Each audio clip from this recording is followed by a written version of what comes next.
ಎಲ್ರಿಗೂ ನಮಸ್ಕಾರ. ನಾನು ನಯನ.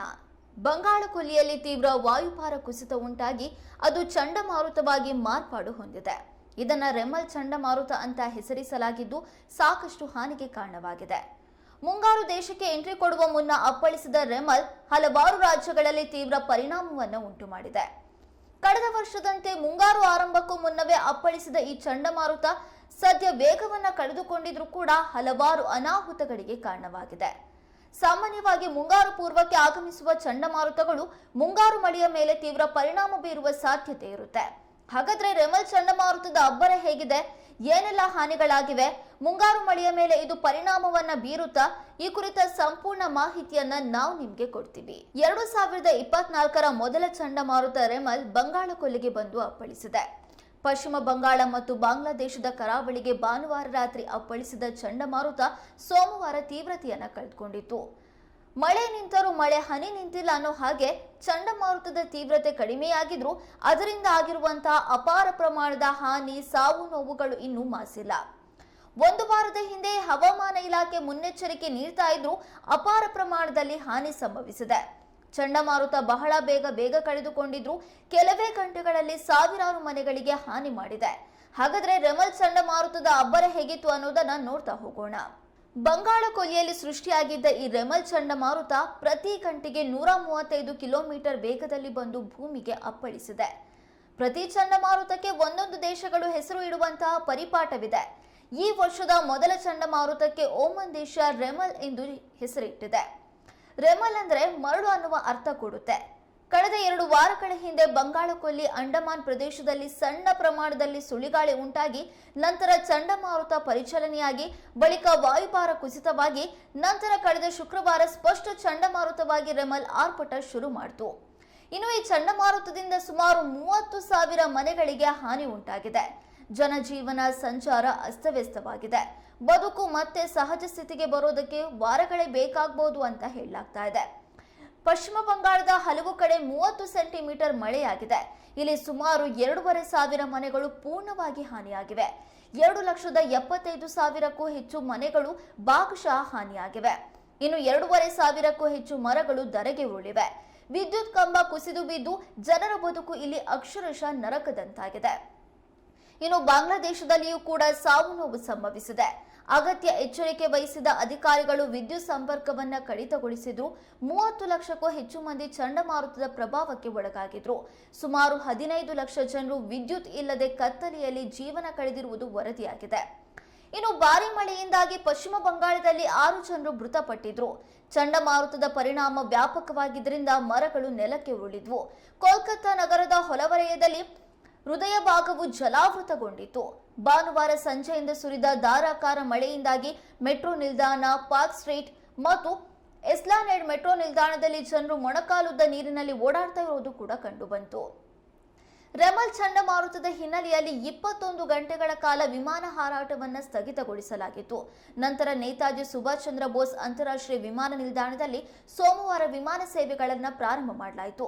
ಹವಾಮಾನ ವೈಪರೀತ್ಯದಿಂದಾಗಿ ಕೋಲ್ಕತ್ತಾಗೆ ತೆರಳಬೇಕಿದ್ದ 8 ವಿಮಾನಗಳನ್ನ ಗುವಾಹಟಿ, ಗಯಾ, ವಾರಣಾಸಿ ಮತ್ತು ಭುವನೇಶ್ವರ ಸೇರಿದಂತೆ ಇತರ ವಿಮಾನ ನಿಲ್ದಾಣಗಳಿಗೆ ಡೈವರ್ಟ್ ಮಾಡಲಾಗಿತ್ತು. ರೆಮಲ್ ಚಂಡಮಾರುತದಿಂದ ಎದುರಾಗುವ ಅಪಾಯವನ್ನ ನಿರೀಕ್ಷಿಸಿ ಕೋಲ್ಕತ್ತಾ ವಿಮಾನ ನಿಲ್ದಾಣದ ಅಧಿಕಾರಿಗಳು ಭಾನುವಾರ ಮಧ್ಯಾಹ್ನದಿಂದ 21 ಗಂಟೆಗಳ ಕಾಲ ವಿಮಾನ ಕಾರ್ಯಾಚರಣೆಯನ್ನ ಸ್ಥಗಿತಗೊಳಿಸಿದ್ರು. ಇನ್ನು ರೆಮಲ್ ಚಂಡಮಾರುತವು ಮಿಜೋರಾಂನ ರಾಜಧಾನಿ ಐಜ್ವಾಲ್ನ ಮೆಲ್ತಮ್, ಹಿಮ್ಲೆನ್, ಫಾಲ್ಕೌನ್ ಮತ್ತು ಸೇಲಾಂವೆಂಗ್ ಪ್ರದೇಶಗಳಲ್ಲಿ 27 ಜನರನ್ನ ಬಲಿ ತೆಗೆದುಕೊಂಡಿದೆ. ಪರಿಹಾರ ತಂಡಗಳು ಇದುವರೆಗೂ 27 ಮಂದಿಯ ಮೃತದೇಹಗಳನ್ನು ಹೊರತೆಗೆದಿದ್ದು ನಗರದಲ್ಲಿ ಶೋಧ ಮತ್ತು ರಕ್ಷಣಾ ಕಾರ್ಯಾಚರಣೆ ಮುಂದುವರೆದಿದೆ. ಸಾವಿನ ಸಂಖ್ಯೆ ಹೆಚ್ಚಾಗುವ ಸಾಧ್ಯತೆ ಇದೆ.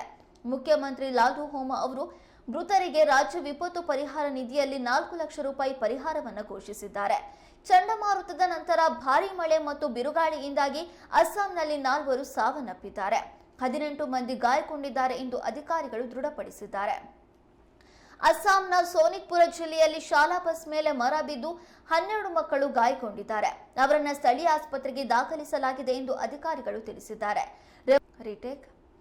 ರೆಮಲ್ ಚಂಡಮಾರುತದಿಂದ ಉಂಟಾದ ಭಾರೀ ಮಳೆಯು ನಾಗಾಲ್ಯಾಂಡ್ನಲ್ಲಿ 4 ಜೀವಗಳನ್ನು ಬಲಿ ತೆಗೆದುಕೊಂಡಿದೆ. 40ಕ್ಕೂ ಹೆಚ್ಚು ಮನೆಗಳಿಗೆ ಹಾನಿಯಾಗಿದೆ ಎಂದು ರಾಜ್ಯ ಅಧಿಕಾರಿಗಳು ಖಚಿತಪಡಿಸಿದ್ದಾರೆ.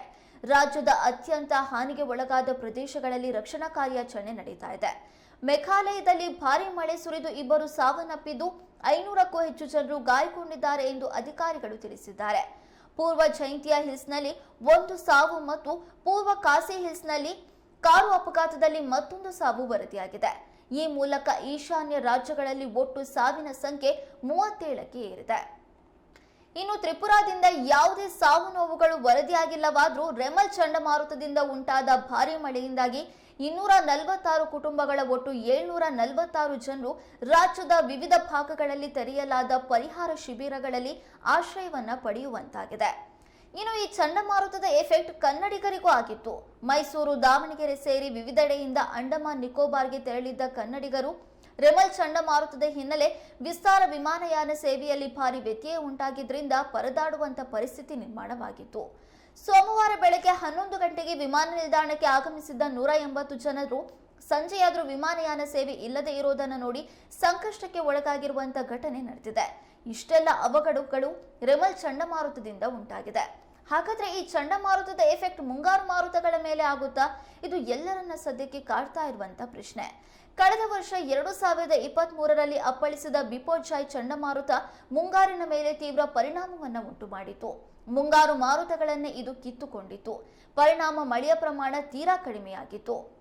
ಅದೇ ರೀತಿ ಈ ವರ್ಷ ಮುಂಗಾರು ಪೂರ್ವದಲ್ಲಿ ಅಪ್ಪಳಿಸಿದ ರೆಮಲ್ ಮುಂಗಾರಿನ ಮೇಲೆ ಏನಾದರೂ ಪರಿಣಾಮವನ್ನ ಬೀರಬಹುದಾ ಎನ್ನುವ ಪ್ರಶ್ನೆ ಮೂಡೋದು ಸಾಮಾನ್ಯ. ಆದರೆ ಸದ್ಯಕ್ಕೆ ಹವಾಮಾನ ಇಲಾಖೆ ಹೇಳಿರುವ ಪ್ರಕಾರ ರೆಮಲ್ ಚಂಡಮಾರುತದಿಂದ ಮಾನ್ಸೂನ್ ಮೇಲೆ ಯಾವುದೇ ಪ್ರಭಾವ ಬೀರೋದಿಲ್ಲ. ಐಎಂಡಿ ಪ್ರಕಾರ ಮುಂಗಾರು ಕರ್ನಾಟಕವನ್ನ ಜೂನ್ 5ರಂದು ಅಪ್ಪಳಿಸಲಿದೆ ಎಂದು ಹೇಳಿದೆ. ಹಾಗಾಗಿ ಅದೇ ಸಮಯದಲ್ಲಿ ಮಳೆಯ ಪ್ರಭಾವ ಹೆಚ್ಚಾಗುವಂತ ಸಾಧ್ಯತೆಗಳು ಇದೆ. ಜೊತೆಗೆ ಈ ಬಾರಿ ರಾಜ್ಯದಲ್ಲಿ ವಾಡಿಕೆಗಿಂತ ಹೆಚ್ಚಿನ ಪ್ರಮಾಣದಲ್ಲಿ ಮಳೆ ಸುರಿಯಲಿದೆ ಎಂದು ಹವಾಮಾನ ಇಲಾಖೆ ಹೇಳಿರುವುದು ರೈತಾಪಿ ವರ್ಗಕ್ಕೆ ಅತೀವ ಸಂತೋಷ ತಂದಿದೆ. ಜೂನ್, ಜುಲೈ, ಆಗಸ್ಟ್ನಲ್ಲಿ ಭಾರೀ ಮಳೆಯಾಗುವ ಮುನ್ಸೂಚನೆಯನ್ನ ಹವಾಮಾನ ಇಲಾಖೆ ನೀಡಿದೆ. ಒಟ್ನಲ್ಲಿ ರೆಮಲ್ ಚಂಡಮಾರುತದಿಂದ ಸಾಕಷ್ಟು ಸಾವು ನೋವು ಸಂಭವಿಸಿದ್ದು ಹಲವಾರು ಜನರು ಮನೆ ಕಳೆದುಕೊಂಡಿದ್ದಾರೆ. ಅಂತವರಿಗೆ ರಾಜ್ಯ ಹಾಗೂ ಕೇಂದ್ರ ಸರ್ಕಾರಗಳು ಶೀಘ್ರ ಪರಿಹಾರ ಒದಗಿಸಿದ್ರೆ ಒಳ್ಳೆಯದು. ಜೊತೆಗೆ ಈ ವರ್ಷ ಮುಂಗಾರು ಪೂರ್ವ ಮಳೆಯೇ ಉತ್ತಮವಾಗಿ ರಾಜ್ಯದಲ್ಲಿ ಅಬ್ಬರಿಸಿದ್ದು ಮುಂಗಾರು ಮಳೆ ಮತ್ತಷ್ಟು ಆರ್ಭಟಿಸುವ ಸಾಧ್ಯತೆ ಇದೆ. ಹಾಗಾಗಿ ರಾಜ್ಯ ಸರ್ಕಾರ ಈಗಿನಿಂದಲೇ ಮುನ್ನೆಚ್ಚರಿಕೆ ಕ್ರಮ ಕೈಗೊಳ್ಳೋದು ಸೂಕ್ತ. ಕರ್ನಾಟಕದಲ್ಲಿಯೂ ಹಲವಾರು ಪ್ರದೇಶಗಳಲ್ಲಿ ಗುಡ್ಡ ಕುಸಿತ ಉಂಟಾಗುತ್ತೆ. ಪ್ರವಾಹ ಭೀತಿ ಇರುವ ಭಾಗದಲ್ಲಿಯೂ ಕೂಡ ಎನ್ಡಿಆರ್ಎಫ್ ಪಡೆಯನ್ನ ನಿಯೋಜನೆ ಮಾಡೋದಕ್ಕೆ ಪೂರ್ವ ತಯಾರಿ ಮಾಡಿಕೊಳ್ಳೋದು ಸೂಕ್ತ. ಒಟ್ಟಿನಲ್ಲಿ ಈ ವರ್ಷ ಉತ್ತಮವಾಗಿ ಮಳೆ ಬಂದು ರಾಜ್ಯ, ದೇಶ ಸಮೃದ್ಧವಾಗಿರಲಿ ಎನ್ನುವುದೇ ಎಲ್ಲರ ಆಶಯ.